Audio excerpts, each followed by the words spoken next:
Karate ಚಾಂಪಿಯನ್ಶಿಪ್ನ ಇವತ್ತು ಕೋರಮಂಗಲದಲ್ಲಿ ಇಡೀ ರಾಷ್ಟ್ರದ ಎಲ್ಲ ರಾಜ್ಯಗಳಿಂದ ಜಿಲ್ಲೆಗಳಿಂದ ಇವತ್ತು ಬಂದಿದ್ದಾರೆ. ಇದನ್ನು ಉದ್ಘಾಟನೆ ಮಾಡಲು ತುಂಬ ಸಂತೋಷವಾಗಿ ಬಂದಿದ್ದೀನಿ. ಬಂದಂಥ ಸಂದರ್ಭದಲ್ಲಿ ಈ ಜನಸಂಖ್ಯೆ ಈ ಪಾರ್ಟಿಸಿಪೇಟ್ ನೋಡಿದಾಗ ತುಂಬ ಸಂತೋಷ ಆಯಿತು. ಏನೆಲ್ಲ ಈ ಆರ್ಗನೈಸರ್ಸ್ ಇವತ್ತು ಈ ಕಾರ್ಯಕ್ರಮವನ್ನು ಮಾಡಿದ್ದಾರೆ, ತುಂಬ ಸಂತೋಷ ಆಗ್ತಾಯಿದೆ.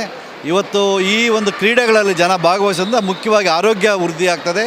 ಅದೇ ರೀತಿಯಾಗಿ ಮುಂದಿನ ದಿನಗಳಲ್ಲಿ ಇವರಿಗೆ ಎಜುಕೇಷನ್ಗೆ, ಜಾಬ್ಸ್ಗೆ ಈ ರೀತಿ ಪಾರ್ಟಿಸಿಪೇಟ್ ಮಾಡಿ ಇವ್ರು ಯಾರೆಲ್ಲ ಜಯಗಳಿಸ್ತಾರೆ ಅವರಿಗೆಲ್ಲ ಒಳ್ಳೆಯದಾಗ್ತದೆ. ಹಾಗಾಗಿ ಇಂಥ ಒಂದು ಕಾರ್ಯಕ್ರಮ ಬರೋಕ್ಕೆ ನಮಗೂ ಸಂತೋಷ ಆಗ್ತದೆ.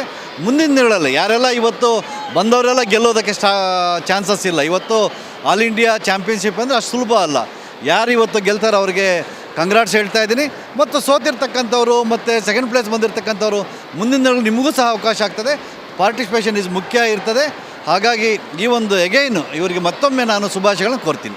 ಅದೇ ಬರೀ ನಾವು ಇವತ್ತೇನಾಗೋಗಿದೆ ಜನಕ್ಕೆ ಮತ್ತು ಪೇರೆಂಟ್ಸ್ಗೆ ನನ್ನ ಮಗ ಓದಬೇಕು ಅಂತಿದೆ. ಆದರೆ ಬರೀ ಓದೇ ಅಲ್ಲ, ಓದಿನ ಜೊತೆಗೆ ಕ್ರೀಡೆನೂ ಇಂಪಾರ್ಟೆಂಟು.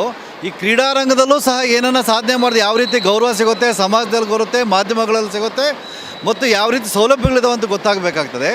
ಮತ್ತು ಇವರು ಇದರಲ್ಲಿ ಬಂದು ಪಾರ್ಟಿಸಿಪೇಟ್ ಮಾಡಿ ನ್ಯಾಷನಲ್ ಇಂಟರ್ನ್ಯಾಷನಲ್ಗೆ ಹೋದರೆ ಇವ್ರಿಗೆ ಉದ್ಯೋಗಗಳು ಸಹ ಗೌರ್ಮೆಂಟಲ್ಲಿ ರಿಸರ್ವೇಷನ್ ಇದ್ದಾವೆ. ಹಾಗಾಗಿ ಇಂಥ ಒಂದು ಕ್ರೀಡೆಗಳಲ್ಲೂ ನೀವು ಭಾಗವಹಿಸಿ ವಿದ್ಯೆಗೆ ಎಷ್ಟು ಪ್ರಾಮುಖ್ಯತೆಯನ್ನು ಕೊಡ್ತೀವಿ ಅದರಲ್ಲಿ 10% ಆದರೂ ಕ್ರೀಡೆ ಕೊಟ್ಟರೆ ತುಂಬ ಒಳ್ಳೆಯದಾಗುತ್ತೆ. Thank you.